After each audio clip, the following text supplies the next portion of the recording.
प्रियो प्रभु यीशु मसीह के नाम से आपको सलाम। और आज का हमारा विषय है God's response to our hardship. हमारे दुख में, हमारे समस्या में परमेश्वर का प्रतिसाद, ये हमारा विषय है। और बाइबल में कई उदाहरण दिए हैं। बाइबल में यूसुफ का उदाहरण दिया है, दाऊद का उदाहरण दिया है, अयूब का उदाहरण दिया है। यूसुफ के जीवन में समस्या थी, दाऊद के जीवन में समस्या थी, अयूब के जीवन में समस्या थी, लेकिन अलग अलग समस्या थी। और ये अलग अलग समस्याएं अलग अलग क्षेत्र में हो सकती है। जैसे कि आर्थिक क्षेत्र में धन की कमी घटी होना, ये भी एक समस्या है। भौतिक क्षेत्र में हमारे घर में जिस भौतिक वस्तु की हमको आवश्यकता है उसकी कमी घटी होना, ये भी एक समस्या है। आत्मिक क्षेत्र में कमी घटी, जिस रफ्तार से हमको परमेश्वर की सेवा करना है, जिस रफ्तार से हमको सेवा करना है और उसमें हमारी तरक्की न होना, ये भी एक क्षेत्र है। पारिवारिक संतुलन न होना, ये भी एक क्षेत्र है। कभी कभी परिवार में संतुलन नहीं होता, संतुलन बिगड़ जाता है, तो पारिवारिक क्षेत्र में भी समस्या होती है। वैवाहिक क्षेत्र में भी समस्या होती है कि विवाह न होना एक वैवाहिक समस्या है। कई बार एक बड़ा क्षेत्र है, इसमें भी एक समस्या होती है।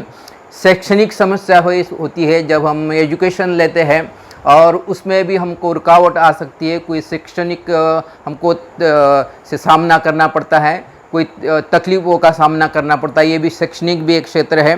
व्यावसायिक मतलब नौकरी के क्षेत्र में भी ये एक क्षेत्र में भी हमको समस्या आ सकती है।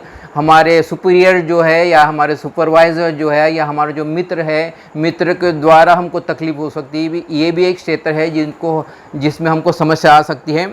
और कभी कभी फ्यूचर लाइफ के लिए हम जो सोचते हैं और जो नहीं हो पाता है, ये भी एक समस्या है।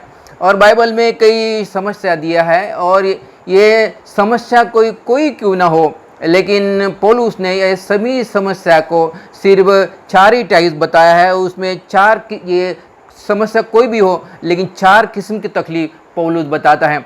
दूसरा करंथियों उसका 4 अध्याय उसका 8वां वचन में पौलुस कहता है कि चाहे आर्थिक समस्या हो, चाहे भौतिक समस्या हो, या आत्मिक समस्या हो, या पारिवारिक समस्या हो, या वैवाहिक समस्या हो, या शैक्षणिक समस्या हो, या व्यावसायिक समस्या हो, या भावी जीवन की कोई तकलीफ हो, ये सभी समस्या में 4 किस्म की तकलीफ है। और ये दूसरा करंथी उसका 4 अध्याय 8वें वचन में पौलुस इसका बयां करता है। वो पहली बात ये कहता है, पहली उसकी तकलीफ वो ये बयां करता है, वो कहता है कि हम चारों तरफ से तो दबाए जाते हैं परंतु हम चकनाचूर नहीं होते। पौलुस कहता है कि चारों तरफ से हमको प्रेशर आता है, लेकिन हमारे सपने कभी चकनाचूर नहीं होते, क्योंकि परमेश्वर जो सपने देने वाला होता है, जो दर्शन देने वाला होता है, वो अच्छी तरह से जानता है कि वो सपने को कैसे सजाए, सपने को कैसा पूरा करे। इसलिए चारों तरफ से हमको दबाया तो जाता है, लेकिन हमारे सपने कभी चकनाचूर नहीं होते, ऐसा पौलुस यहाँ पर कहता है। यहाँ पर ये पहली तकलीफ वो बताता है। वो बताता है चारों तरफ से हमको प्रेशर आता है, चारों तरफ दगा होता है। वो बोलता है कि जब मैं सेवकाई करता था तो मुझे बार बार एक जगह से दूसरे जगह में जाना पड़ता था, और जब एक जगह से दूसरी जगह पे जाना पड़ता था तो कभी मैं जंगल के रास्ते से गुजरता था, तो कभी मैं नदियों के रास्ते से गुजरता था, कभी मैं समुंदर के रास्ते से गुजरता था, अपने जो लोग हैं उनके बीच में से गुजरता था, अन्य जातियों के लोगों के बीच में से गुजरता था, झूठे भाइयों के बीच में से गुजरता था, कभी परिश्रम में, कभी कष्ट में, कभी जाड़े में, कभी उघाड़े में, कभी भूख में, कभी प्यास में। उसके अलावा उसको जो कलीसिया की चिंता, ये चारों तरफ से वो कहता है कि मैं चारों तरफ से मुझे प्रेशर डालती थी और मुझे दबाव डालती थी।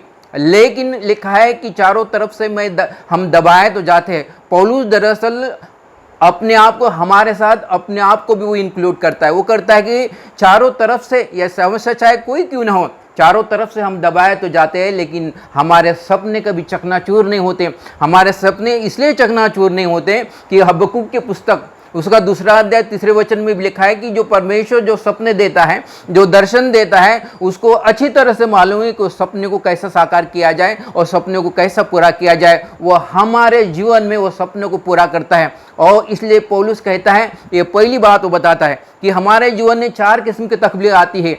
पहली तकलीफ ये है कि चारों तरफ से हमको दबाया तो जाता है, लेकिन हमारे सपने कभी चकनाचूर नहीं होते।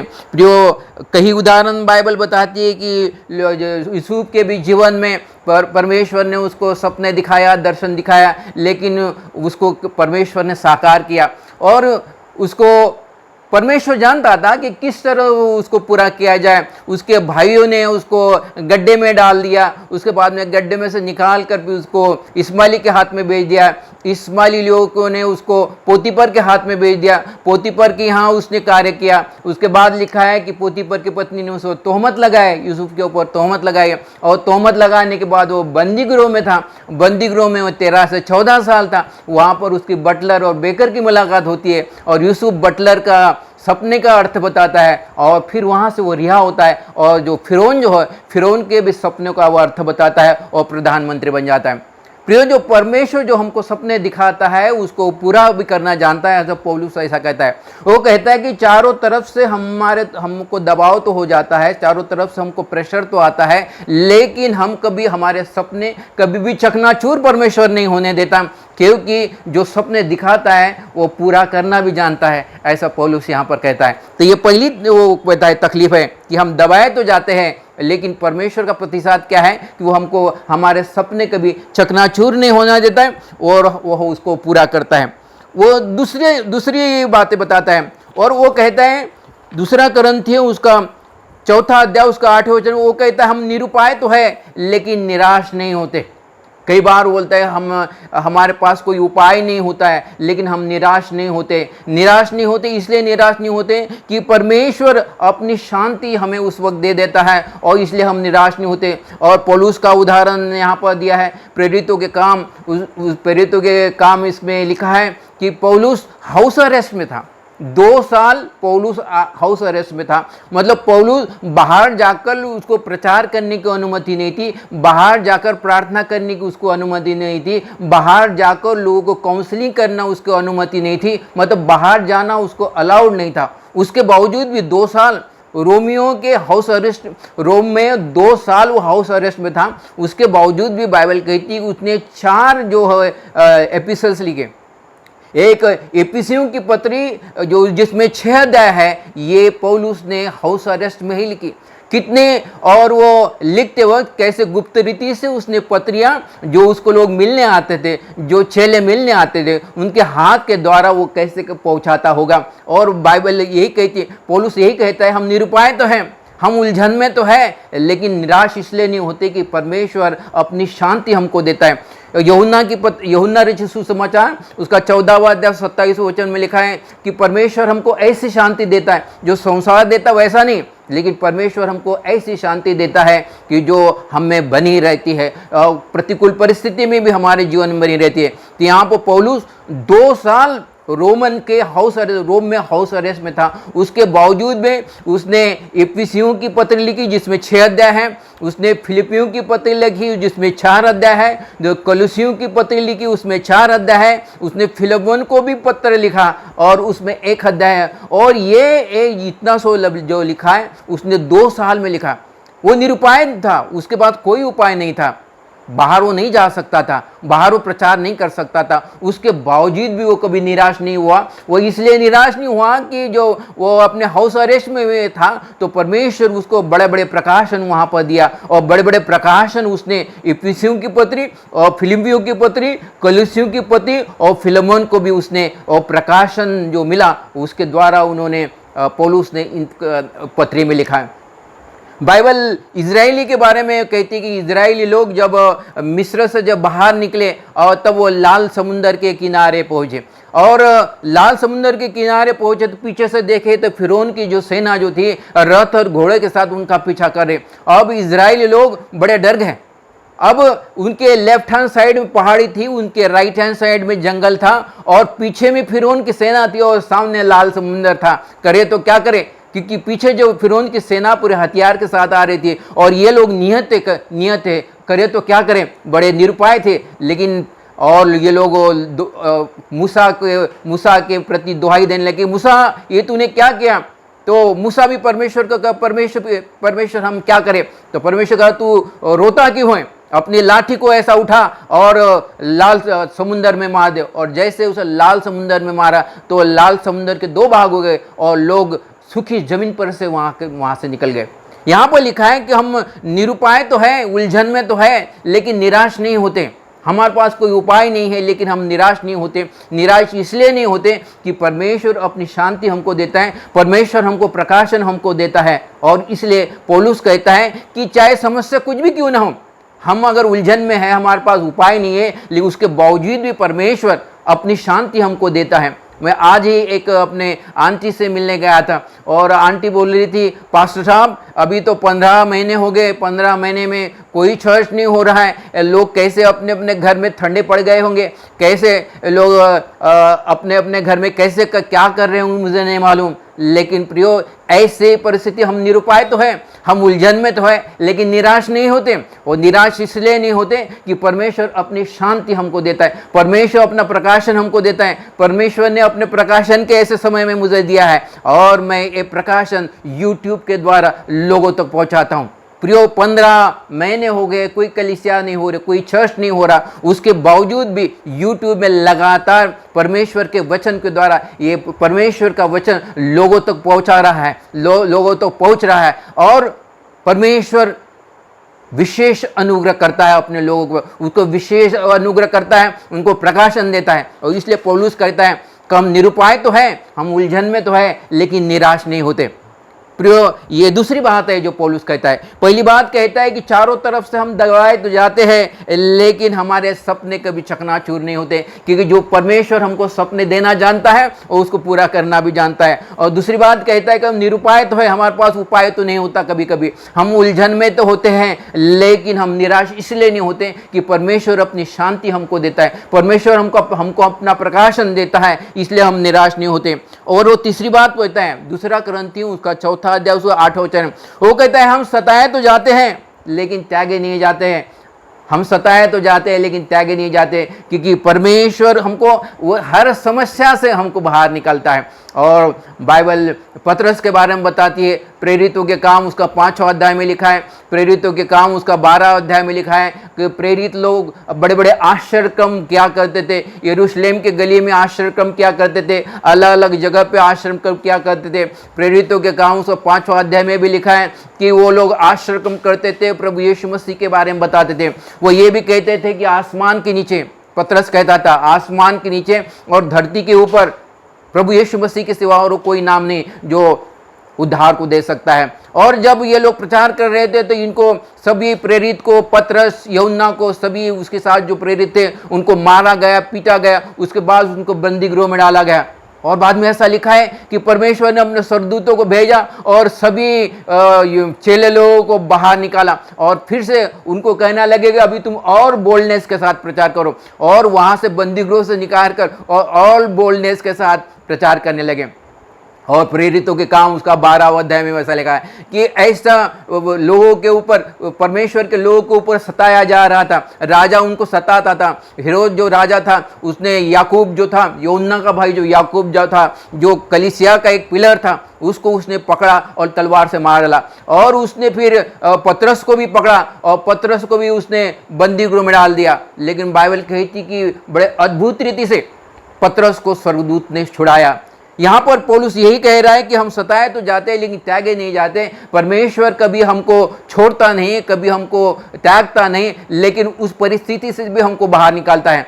पौलुस के भी बारे में लिखा है, पौलुस के प्रेरितों के काम उसका 15वां अध्याय में भी लिखा है कि पौलुस ने एक ऐसी जो स्त्री थी जिसे भावी कहलाने वाली आत्मा थी, वो भविष्यवाणी करती थी और भविष्यवाणी करने के द्वारा वो उसके जो लोग थे वहाँ के, उनके लिए वो धन कमाने का एक जरिया थी। और जो पौलुस ने और सिलास ने क्या किया कि वो जो भावी कहलाने वाली आत्मा, जो दुष्ट आत्मा थी, वो स्त्री में से निकाल दिया। जब वो स्त्री में से वो भावी कहने वाली जो आत्मा निकाल दिया तो लोगों का जो काम धंधा था वो ठप पड़ गया। और लोगों ने क्या किया, फिर से पौल और सिलास को जरा से मारा पीटा, और मारने पीटने के बावजूद फिर उसको बंदी गृह में डाल गया। और बाइबल कहती है कि जब मध्यरात्रि में पौल और सिलास जब मध्यरात्रि में जब बंदी गृह में थे, एकाएक यहाँ पर भूडोल हुआ, ऐसा लिखा है। एकाएक भूईडोल हुआ, मतलब भूईडोल हुआ। भूईडोल होने से वो बंदीगृह की नींव हिल गई, दरवाजे टूट गए, उनके बंधन टूट गए और एक बड़ा आश्चर्य क्रम यहाँ पर हुआ और परमेश्वर ने पौल और सिलास को वहाँ से निकाल दिया। पौलुस यहाँ पर यही कह रहा था, हम सताए तो जाते हैं लेकिन त्यागे नहीं जाते, क्योंकि परमेश्वर हमको हर समस्या से बाहर निकालता है, ऐसा पौलुस यहाँ पर कह रहा है। तो प्रियो, ये तीसरी जो तकलीफ जो पौलुस बताता है, वो बता रहा है कि हमारे जीवन में चाहे समस्या कोई क्यों ना हो, लेकिन ये समस्या से परमेश्वर हमको बाहर निकालता है। चाहे आर्थिक समस्या हो या भौतिक समस्या हो या आत्मिक समस्या हो या पारिवारिक हो या वैवाहिक समस्या हो या शैक्षणिक समस्या हो या व्यावसायिक समस्या हो या भावी जीवन की कोई समस्या हो, ये सभी समस्याओं से क्या तकलीफ कोई भी क्यों ना हो, कि परमेश्वर उस सब में से हमको बाहर निकालता है, ऐसा पौलुस यहाँ पर कह रहा है। ये तीसरी बात वो कह रहा है। पहली बात वो कहता है कि चारों तरफ से हम दबाए तो जाते हैं, लेकिन परमेश्वर ने जो हमको सपने दिया है वो कभी वो चकनाचूर नहीं होने देता। और दूसरी बात वो बताता है कि हम निरुपाय तो है, हमारे पास कोई उपाय तो नहीं है, हम उलझन में तो है लेकिन निराश नहीं होते, क्योंकि परमेश्वर अपनी शांति हमको देता है। और तीसरी बात होता है कि चारों तरफ से हमको सताया तो जाता है लेकिन हम त्यागे नहीं जाते, क्योंकि परमेश्वर बड़ी अद्भुत रीति से उस परिस्थिति से हमको बाहर निकालता है। और फिर वो चौथी बात कहता है कि हम गिराए तो जाते हैं लेकिन मिट नहीं जाते।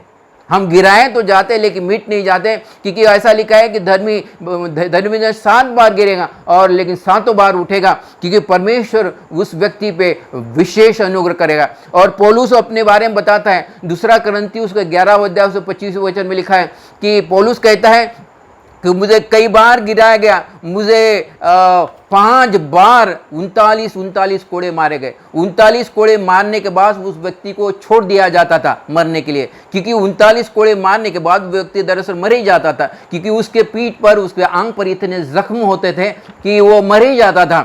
लेकिन उस पर से भी पौलुस वहां से उठ गया।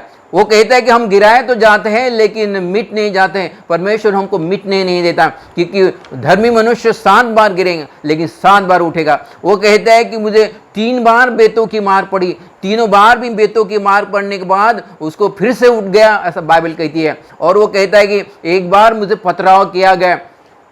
प्रेरितों के काम उसका 14वां अध्याय 19 और 20 में लिखा है कि जब यहूदी लोगों ने जब पौलुस को पथरावा किया, तो दरअसल उन दिनों में जब पथराव करते थे ऐसा कोई लिमिटेशन नहीं होता था कि बहुत दूर से पथराव किया जाए। उस दिनों में किसी को पथराव करते तो उसको जान से मारने की अक्सर उनकी इच्छा रहती थी, उसको जान से मारने का उनका मकसद रहता था। तो जितना नज़दीक से हो सके उतने नज़दीक से वो व्यक्ति को पत्थर मारते थे, और पत्थर मारते समय जितने बड़ा पत्थर से मार सकते हैं उतने बड़े पत्थर से मार सकते थे। और इतने नज़दीक से पौलुस को मारा गया कि मैं ऐसा समझता हूँ कि वो पौलुस मर गया होगा।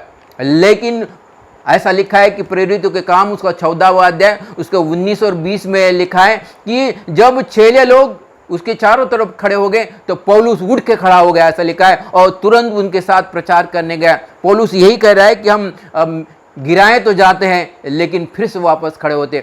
चाहे हमारे जीवन में चाहे कोई भी समस्या क्यों ना हो, तो हम चाहे कितने भी बार गिर गए लेकिन परमेश्वर हमको फिर से हमको खड़ा करता है। और सैमसन के भी जीवन में ऐसा ही हुआ, और सैमसन में ऐसा विकल्प लिया, उसने अपनी भेद की बातें दलाई जो ये वेश्या जो थी उसको बताई।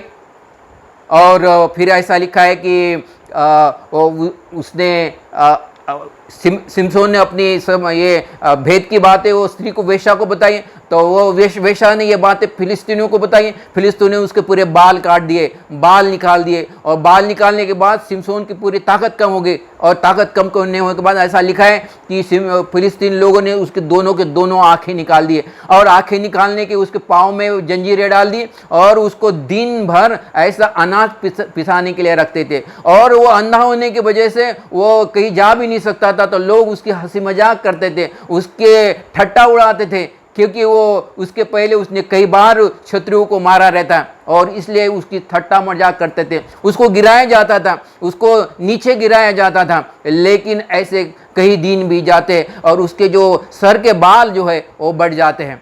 और एक बार फिलिस्तीनी लोगों का त्यौहार रहता है और फिलिस्तीनी लोग एक मंदिर में जमा होते और मंदिर में 3000 से भी ज़्यादा लोग जमा होते और तब उनको लगा कि हमारा मनोरंजन कौन करे, तो उन्होंने कहा कि जाओ वो बंदी गृह में सिमसोन है, सिमसोन को बुलाया जाए। और सिमसोन को बुलाया गया और उसको मंदिर में खड़ा किया गया और उसको कहा गया कि अभी तू हमारा मनोरंजन कर।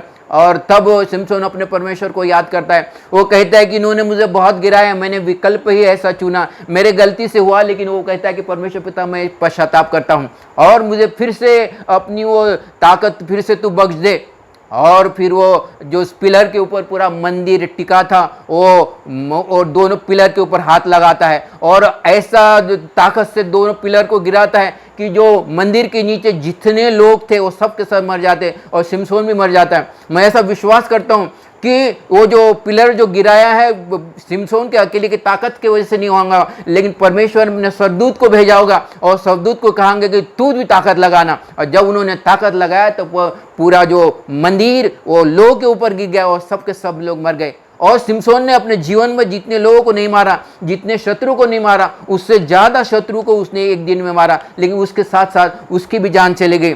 बाइबल कहती है, पौलुस कहता है कि हम गिराए तो जाते हैं, हम गिराए तो जाते हैं लेकिन मिट नहीं जाते। परमेश्वर हमको और खड़ा करता है। चाहे हम विकल्प ही ऐसा चुन लेते हैं, कभी कभी हम गिर जाते हैं, लेकिन जब हम तौबा कहते हैं उसमें से भी परमेश्वर हमको खड़ा करता है।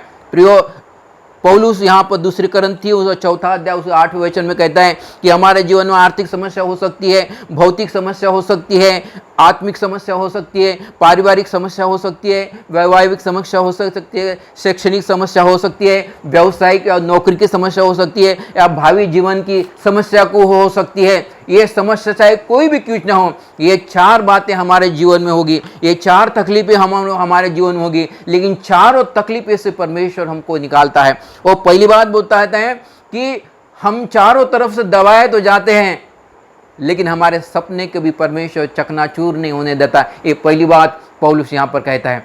कितना भी प्रेशर चारों तरफ से समस्याओं का प्रेशर कितना भी आए, लेकिन परमेश्वर ने जो हमको सपने या दर्शन दिखाए वो उसको पूरा करता है। और दूसरी बात कहता है कि कई बार हम निरुपाय हो जाते हैं, हम उलझन में पड़ जाते हैं। जैसे पौलुस हाउस अरेस्ट में था, वो कुछ भी नहीं कर पा रहा था। अभी जैसे लॉकडाउन का समय है, कलीसिया के जो पासबान है कुछ नहीं कर पा रहे, लेकिन यहाँ पे लिखा है कि हम निरुपाय तो है लेकिन निराश नहीं होते। निराश इसलिए नहीं होती कि परमेश्वर अपनी शांति हमको देता है, परमेश्वर हम अपना प्रकाशन हमको देता है। ये दूसरी बात वो कहता है कि हम निरुपाय तो होते हैं लेकिन निराश नहीं होते।